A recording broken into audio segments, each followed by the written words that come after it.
Good afternoon, Grace family. Excellent to be here with you on a Wednesday. At Psalms chapter 4, taking a look at that today. And there's another brief section here, but there's a lot packed into this psalm, and so we'll take a look at it.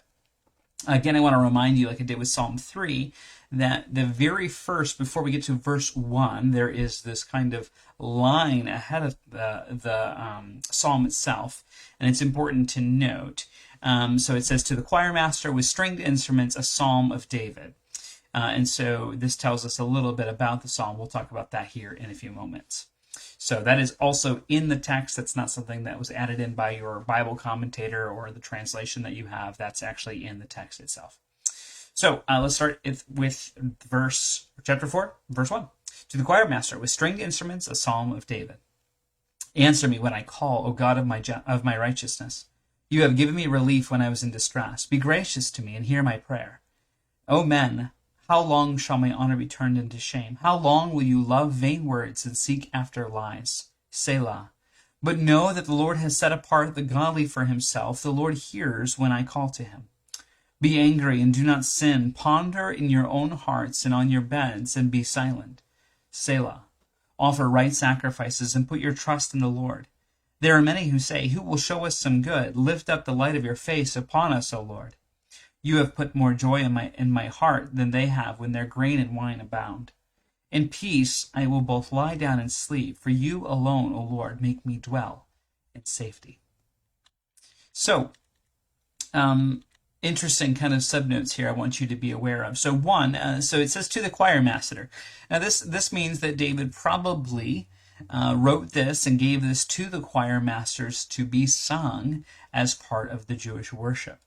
So it's important to note. It does say it's a psalm of David, so we know that David is the one that writes this. It doesn't exactly tell us when, and there's nothing really based on the text. We'd have to go into the time where basically he has people against him, which is most of his life when he's writing the Psalms. So it doesn't really give us any sort of indication of when. What's interesting, though, and it's something else that I was going to mention yesterday when we were doing this, but I didn't, is if you notice this word Selah right here, and it may have showed up on your screen when I highlighted it. So the word Selah is in Hebrew. This is what it looks like in Hebrew, this little word right here. I'm going to highlight that for you so you can see it. So that's what it looks like in Hebrew, and I'll bring up my my Bauer Driggs here a little bit bigger, that way you can see better. So that's what it looks like. And directly transliterated, it means lift up or exalt. To directly translate, that's exactly what it means. And there's been a lot of discussion about what specifically Selah means, and I've listened to a lot of preachers make, kind of arguments this way or that way, and there's some value in both of that.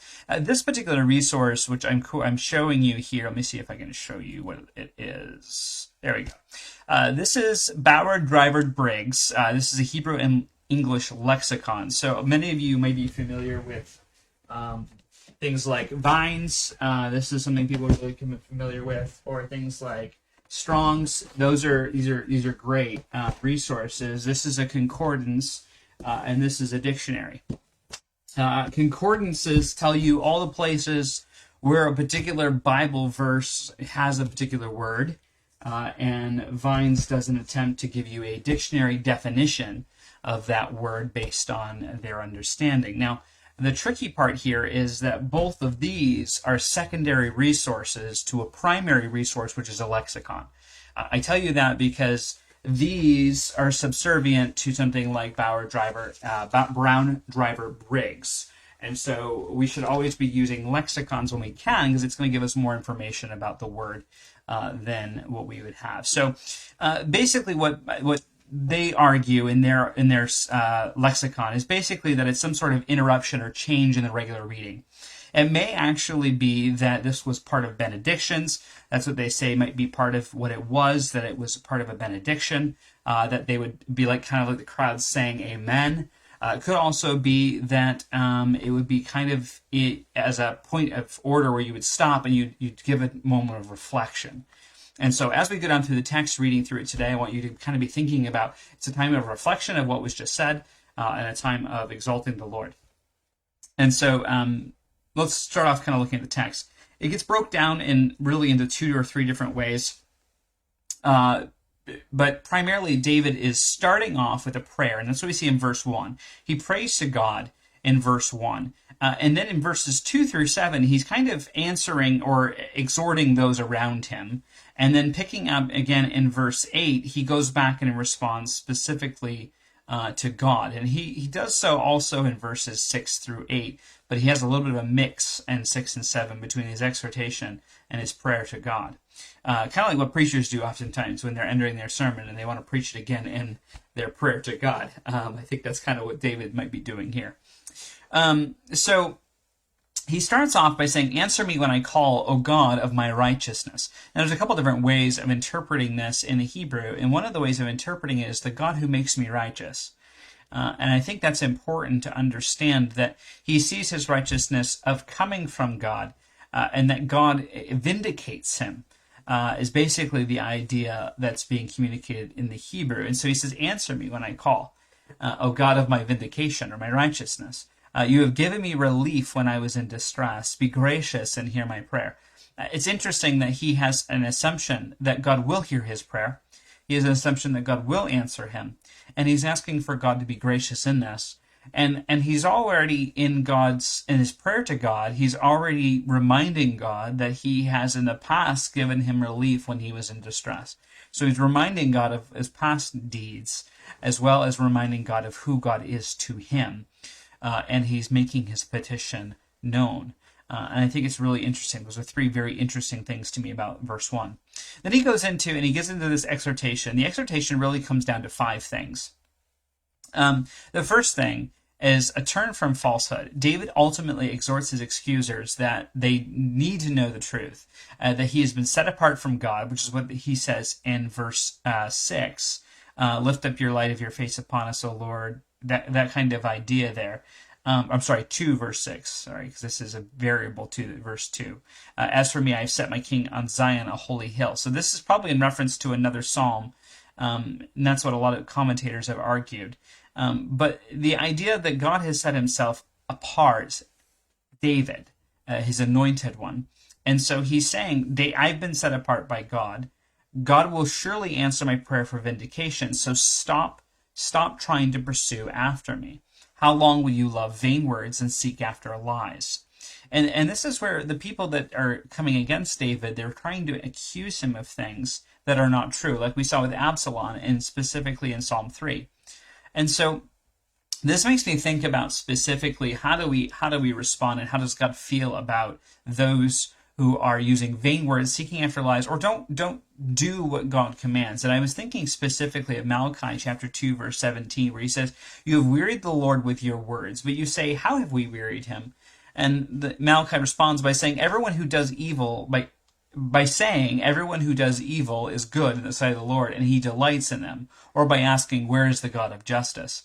And I think sometimes we pervert the message of God to people, and that's specifically what may be occurring here, is that people are coming against David by perverting the message of God to David. And so they're trying to shame him when it should be his honor, and they're trying to pursue after him with vain words and lies.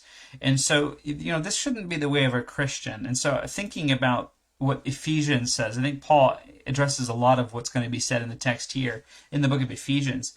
Paul writes to the Ephesians, he says, "Therefore, having put away falsehood, let each of you speak truth with his neighbor, for we are members of one another." And he says also in chapter 5, verse 6, he says, "Let no one deceive you with empty words, for because of these things the wrath of God comes upon the sons of disobedience." There's a certain element to which the world and its system is going to try to convince everyone else in the world and its system that they're okay and that everything's fine. And so David's trying to call to them to account and say, how long are you going to continue to pursue after vain words and seek after lies? Instead, know the truth. And that's what he says next. "But know the Lord himself has set apart the godly for himself." And that's referring specifically to himself, not because of David's own godliness, but because of the righteousness that God has given to him. And he says, "The Lord hears me when I call him." And this is directly in response to what he says in verse 1. Now he says, "Be angry and do not sin. Ponder in your own hearts and on your beds and be silent." And this is an exhortation for them to turn away from sinful anger and not to continue in it, and instead to just be quiet, ponder in their own hearts, be reflective of themselves. I think, again, this is interesting, but that's exactly what we see in Ephesians chapter 4, verse 26. Be angry and do not sin. And then Paul goes on and says, don't let the sun go down in your anger. Give no opportunity to the devil. I think it's interesting that the parallel between Ephesians chapter 4, verse 25 and 26, and Psalm 4. And I wonder if Paul was reading the Psalms as he was writing Ephesians, and that's part of why it kind of came out this way. In fact, verse 26 does seem to be a direct quote from Psalm 4, although you could say that it's not. It may very well be. And so, thinking about this, what does this mean for the Christian? I think about this. How often do we get angry about things that maybe are not right to be angry about? Instead, we should ponder on our own hearts and our own beds, and oftentimes we should result in silence. Because as James says, the more words that you speak, the more likely the fact is that you're going to be in sin. And so we should ponder our own hearts, focus on our own things. And then verse 5, David continues, there's this element of grief over sin, which would ultimately result in us being remorseful, because once we've pondered in our own hearts and in our own beds, we've recognized our own sin, we're silent, we don't try to give a defense, and then we offer the sacrifices that we're to ask. And by doing so, we're going to ultimately restore our relationship with God and then be able to put our trust in God. And this is the very last thing, the restoration of relationship to God and others, and then trusting in the Lord. And then, although that's the last thing that David mentions specifically in this exhortation, I think it's the thing that also comes first. And so, ultimately, they need to trust in the Lord, which is what David did for his righteousness, so that all the rest of those things might be added. I think of also Psalms chapter 62, and it says this, for the Lord alone, my soul, wait in silence, for my hope is from him. He is my only rock and my salvation, my fortress, and I shall not be shaken. On God rests my salvation and my glory, my mighty rock and my refuge is God. Trust in him at all times, O people. Pour your heart out before him. God is a refuge for us. Selah. Think about that. So that's kind of what I was picking up from Psalm chapter 4. He then kind of concludes his prayer, and he says, there are many who say, who will show us some good? Lift up the light of your face upon us, O Lord. You have put more joy in my... and then David goes on to say, you put more joy in my heart than they have when their grain and their wine abound. Now, I think the verse 6 is actually a slight reference to the Aaronic blessing. If you know what the Aaronic blessing is, in Numbers chapter 6, verse 22 through 27, specifically the blessing is 24 to 26. And he said, the Lord bless you and keep you. The Lord make his face shine upon you, be gracious to you. The Lord lift up his countenance upon you and give you peace. Now, lift up his countenance is, in a sense, smile at you and give you peace. And that's exactly what David is saying here. There are many who will say, who will show us good? Lift up the light of your face upon us, O Lord. And he says, in peace I will dwell, verse 8. It's a direct reference to the Aaronic blessing that people are saying, and they may be saying it to each other, they may be saying it to themselves, hopefully that God is going to respond to that. But there's a sense to which David's saying, here's how you get God to respond in such a way to you, is that you are to turn away from falsehood, turn away from sinful anger, grieve over your sin, restore your relationships, and trust in the Lord for your sanctification, for your righteousness. And those are the things that David is saying in this psalm. And that's why he says, there are many who say this in verse 6, but in verse 7 he says, but you, God, have put more joy in my heart, David, than they have when their grain and wine abound. David's saying, I have more joy present in my life even when they have everything they could possibly imagine. When their grain and their wine is just abundant, they have wealth and riches. They're not happy, but I have joy even when that is not true of me. And so, verse 8, he says, in peace I will both lie down and sleep, for you, O Lord, make me dwell in safety. Now, maybe this is a time in David's life where he wouldn't expect to be dwelling in safety, and he's saying, yet in peace I lie and sleep. I have joy and I have peace, because you, O Lord, give me the joy. You, O Lord, give me the peace. And that's something that's echoed in the New Testament, is that the God of comfort shall be with us, that his joy might be abounding in our hearts, and that the peace of Christ might rule among us because of what Christ has done in us and through us. And so that is Psalms chapter 4. A lot of great stuff in the Psalms. Honestly, you could spend hours tearing them apart, thinking on them. They deal with the human emotion. They deal with how we feel. They deal with things that we encounter in everyday life. And I hope this has been helpful to you. We'll kick on Psalm 5 a little bit tomorrow. I'm probably going to be doing that much later in the day, kind of like today. I'm out all morning until around probably 6 o'clock. So it won't be late until I get to that one. But we'll be doing that one tomorrow. So God bless you all. I hope you have a great rest of your evening. And talk to you again real soon.